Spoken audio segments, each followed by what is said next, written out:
أما بعد فأعوذ بالله من الشيطان الرجيم. بسم الله الرحمن الرحيم. يا أيها الذين آمنوا قوا أنفسكم وأهليكم نارا وقودها الناس والحجارة عليها ملائكة غلاظ شداد لا يعصون الله ما أمرهم ويفعلون ما يؤمرون.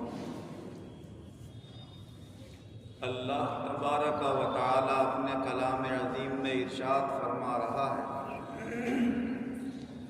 اے ایمان والو،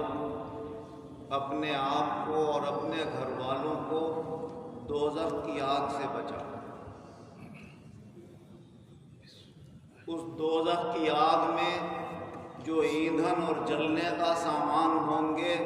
وہ انسان ہوں گے اور پتھر۔ اس جہنم پر ایسے فرشتے مقرر کیے گئے ہیں جو بڑے سخت جسم والے اور سخت مزاج والے۔ اللہ تعالیٰ جو انہیں حکم دیتا ہے وہ اس کی نافرمانی نہیں کرتے، اور وہی کرتے ہیں جس بات کا انہیں حکم دیا جاتا ہے۔ اللہ تبارک و تعالیٰ نے اپنے بندوں کو ایسے ایمان کے ذریعے اور اعمال کے ذریعے دوزخ سے بچانے کی طرف اپنے آپ کو اور اپنے گھر والوں کو متوجہ کیا کہ جو آگ بہت سخت ہے اور اس سے بچنے کا راستہ بڑا آسان ہے۔ حضور نبی اکرم صلی اللہ علیہ وسلم ارشاد فرماتے ہیں کہ دوزخ میں جس شخص کو سب سے ہلکا عذاب دیا جا رہا ہو، اس سے اللہ تعالیٰ معلوم کرے گا کہ اے میرے بندے، اگر دنیا میں جو کچھ ہے سب تیرا ہوتا تو کیا اس عذاب سے بچنے کے لیے تو وہ دے دیتا، اپنی جان کا فدیہ بنا دیتا اسے؟ تو کہے گا اے مولا، وہ جو کچھ ہوتا میں تو سب دے دیتا مگر اس آگ سے بچا دیتا۔ تو اللہ تعالیٰ فرمائے گا میں نے تو اس سے بھی بہت ہلکی چیز مانگی تھی تجھ سے، بس یہ کہا تھا کہ اکیلی میری ذات پر ایمان رکھ اور میرے ساتھ کسی کو شریک مت بنانا، مگر تجھ سے اتنا سا کام نہیں ہوا، اب جو نتیجہ تو دیکھ رہا ہے تو دیکھتا ہے۔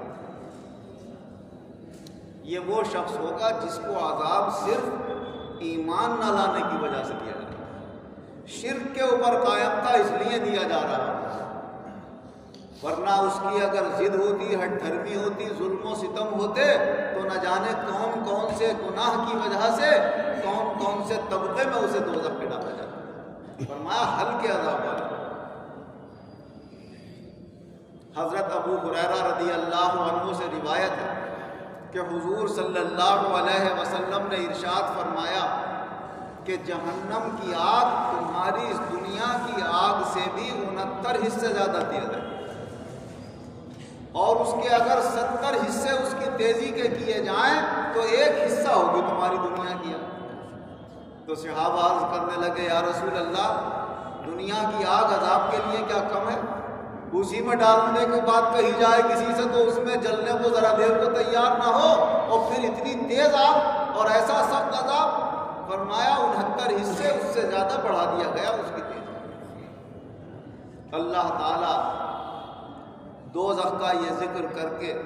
حضور صلی اللہ علیہ وسلم مبارک حدیثوں میں یہ ذکر فرما کر اپنے بندوں کو اللہ ڈراتا ہے۔ حضور ڈراتے ہیں کہ دیکھ لو یہی دنیا ہے، یہی کی زندگی ہے، یہاں جو تیاری کر لو گے تو وہاں پر دوزخ سے بچنے کا بھی سامان ہو جائے گا اور جنت میں جانے کا بھی سامان ہو جائے گا۔ ایمان اور یقین ہے تو مان لو، نہیں ہے تو ایک نہ ایک دن جو کرایا ہے کیا کرایا سب سامنے آ جائے۔ فَمَنْ يَعْمَلْ مِثْقَالَ ذَرَّةٍ خَيْرًا يَرَهُ وَمَنْ يَعْمَلْ مِثْقَالَ ذَرَّةٍ شَرًّا يَرَهُ۔ ذرہ برابر جو نیکی کرے گا وہ بھی وہاں اس کے سامنے ہوگی، ذرہ برابر جو برائی کرے گا وہ بھی وہاں اس کے سامنے ہوگی۔ ایک دن اس کے سب کچھ کیا کرایا سامنے آنا ہے، مگر آدمی یقین نہیں کر رہا ہے اور اس دنیا کی دولتیں، یہاں کے عیش و آرام حاصل کرنے میں دنوں رات لگا ہوا ہے، جبکہ یہ عیش و آرام آخرت کی آگ کو ذرا دیر دیکھ کر سب بھول جائے گا۔ حضرت انس رضی اللہ عنہ سے روایت ہے کہ حضور صلی اللہ علیہ وسلم نے ارشاد فرمایا کہ ایک شخص جسے دنیا میں اللہ نے سب سے زیادہ نعمتوں سے نوازا، سب سے زیادہ عیش و آرام کی اسے زندگی عطا فرمائی ہوگی، مگر وہ ہوگا دوسریوں میں سے، اسے اللہ تعالیٰ میدان محشر میں بلوائے گا اور بلوا کے فرمائے گا ذرا دوزخ کا ہلکا سا نظارہ دکھا کر، جیسے کسی کو پانی میں غوطہ دے کے نکالا جاتا ہے، فرمایا اس کو ایک غوطہ دے کر باہر نکال، اس کو دوزخ میں غوطہ دے کر باہر نکالا جائے گا تو اللہ تعالیٰ اس سے پوچھے گا میرے بندے تجھے دنیا میں کیا کیا عیش و آرام حاصل ہوئے، کیا کیا نعمت ہے؟ تو کہے گا اللہ کی قسم میرے رب مجھے کچھ یاد نہیں آتا، مجھے کوئی عیش و آرام نہیں ملا، مجھے کوئی سکون نہیں ملا، کیونکہ اسے پتا ہے کہ وہ اب جہنم میں جانے والا۔ تو جب اسے یہ دکھ رہا ہے کہ اتنی بھیانک عذاب، بھیانک آگ اس کا ٹھکانہ بننے والی ہے، تو وہ اپنی نعمتوں کو یاد کرے گا یا اس پریشانی کو یاد کرے گا جو پریشانی اس کے سامنے آنے والی ہے؟ اسی طرح حضور صلی اللہ علیہ وسلم نے فرمایا ایک وہ شخص بھی ہوگا جو اس دنیا میں سب سے زیادہ پریشانی کی حالت میں اس کی گزر بسر ہوئی ہوگی، سب سے زیادہ شدت اور سختی میں اس کا گزارا ہوا ہوگا، مگر اللہ کے کرم سے وہ ہوگا جنتیوں میں سے، اسے بلایا جائے، اللہ تعالیٰ فرمائے گا ایک ہلکا سا نظارہ اسے جنت کا دکھا، تو اسے بھی ایسے جیسے غوطہ دے کے باہر کسی کو نکال لیا جائے، باہر نکالا جائے گا، تو اللہ تعالیٰ فرمائے میرے بندے تیرے اوپر دنیا میں کیا کیا پریشانیاں آئیں، تو اسے تو پتا ہے کہ میرا تو ٹھکانہ اب جنت ہونے والا ہے، مجھے تو اللہ نعمت دینے والا ہے، تو اس کے ذہن میں تو جنت کے نظارے گھوم رہے ہیں کہ مجھے مولا کچھ یاد نہیں آ رہی ہے، مجھے کچھ نہیں پتا کیا پریشانی آئی تھی، مجھے تو تیری رحمتیں دکھ رہی ہیں، تیری برکتیں دکھ رہی ہیں، تیری جنت کے انعام دکھ رہے ہیں، سب بھول جائے گا دنیا کی تکلیف۔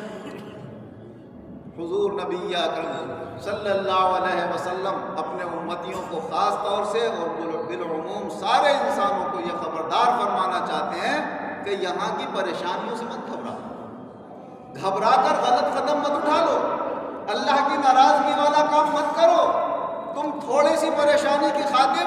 جھوٹ پہ اتر آتے ہو، دھوکے بازی پہ اتر آتے ہو، چال بازی پہ اتر آتے ہو، دنیا کے عیش و آرام کے لیے کہتے ہیں چیٹر ہے، چیٹنگ کرتا ہے، آج چیٹر بنے گا کل کو چٹر جلے گا، کیا فائدہ ہوگا اس سے؟ تو یہ چیٹنگ اور چٹر والی باتیں جو ہیں یہ بھول جاؤ، حضور صلی اللہ علیہ وسلم خبردار فرما رہے ہیں سب یہیں رہ جائیں گی، کوئی چال کام نہیں آئے گی، کوئی دھوکے بازی کام نہیں آئے گی، اللہ کے یہاں بس سچ دیکھا جائے گا۔ حضور اللہ تعالیٰ قرآن پاک میں فرماتا ہے کہ یہ دن وہ ہے جس دن سچوں کو ان کی سچائی فائدہ دے گی، وہاں پر کوئی چال چلنے والی نہیں، تو اس بات سے خبردار کیا جائے۔ حضرت نعمان بن بشیر رضی اللہ عنہ روایت فرماتے ہیں کہ حضور صلی اللہ علیہ وسلم نے ایک دن دوزخ کا ذکر فرمایا اور فرما کر ایک حال طاری ہو گیا، جوش میں آ گئے اور زور زور سے آپ فرمانے لگے میں نے تمہیں دوزخ سے ڈرا دیا ہے، میں نے تمہیں دوزخ سے ڈرا دیا ہے، دوزخ سے ڈرا دیا ہے، کھڑے ہو گئے کہتے گئے اور فرماتے اتنی تیز آواز ہو گئی کہ میں جہاں یہ حدیث بیان کر رہا ہوں فرماتے ہیں یہاں سے اگر وہ آواز نکالوں تو بازار والے سن لیں، اتنی کافی دور بازار تھی وہاں سے، فرمایا بازار تک آواز پہنچے گی، ایسا حضور کا حال ہو گیا تھا، چادر جوڑے ہوئے تھے وہ بھی گر گئی۔ تو اس طرح اپنی امت کو ڈرایا، خوف دلایا کہ یہ دنیا کے مزے اور لذتیں اور یہاں کے عیش و آرام کی خاطر جھوٹ سچ مکاریاں فریبیاں یہ چھوڑ دو، سیدھے سچے راستے کی طرف آ جاؤ۔ اگرچہ سیدھے سچے راستے میں کبھی کبھی پریشانیوں کا بھی سامنا کرنا پڑتا ہے، مگر ان پریشانیوں کے بعد پھر آرام ہی آرام ہے،